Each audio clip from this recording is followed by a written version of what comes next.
Mercredi 10 avril. Réunion au bureau de la vie. Dulac a l'air en pleine forme. Mélanie, voulez-vous s'il vous plaît commander 5 pizzas à Pizzicati? Nina, Jackie, Alex, qu'est-ce que vous aimez comme pizza? Apportez-nous aussi du café, Mélanie, d'accord? Vous prenez du sucre, du lait?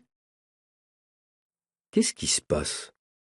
Pourquoi est-ce que le chef est si gentil tout à coup? Vos photos sont fantastiques, continue Dulac. J'ai parlé à Dan Desrolles. Il les trouve tellement bonnes qu'il nous propose l'exclusivité de ses exploits ce mois-ci. Ce mois-ci? Pourquoi seulement en avril? Dan Desrolles veut réussir une série d'exploits pendant une courte période. C'est un défi. Il veut qu'une équipe de journalistes l'accompagne. Et il choisit la vie, grâce à nos 200 000 lecteurs et surtout grâce à la qualité de vos photos. Félicitations! Je ne sais pas si je suis content de ce compliment. Je ne suis pas spécialement enthousiaste à l'idée d'accompagner ce provocateur dans toutes ses tentatives extrêmes. Je n'aime pas trop ces gens qui sont prêts à tout pour qu'on parle d'eux. Nina, Jackie et vous, Alex, je vous charge de ces reportages. C'est une priorité absolue pour le magazine. Voilà comment ça va se passer, continue Dulac.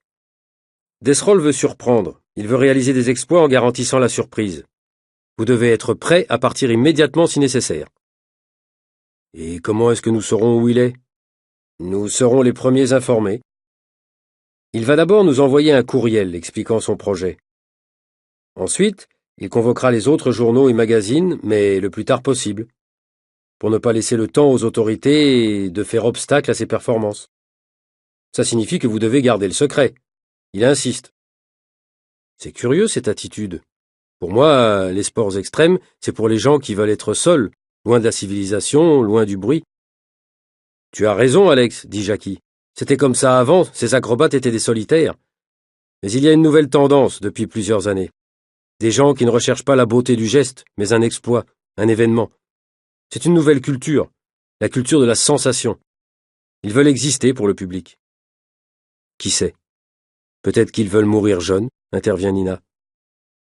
Et toi, Nina, tu es sûre que le kickboxing est un sport sans risque pour ta santé? Nina ne me répond pas.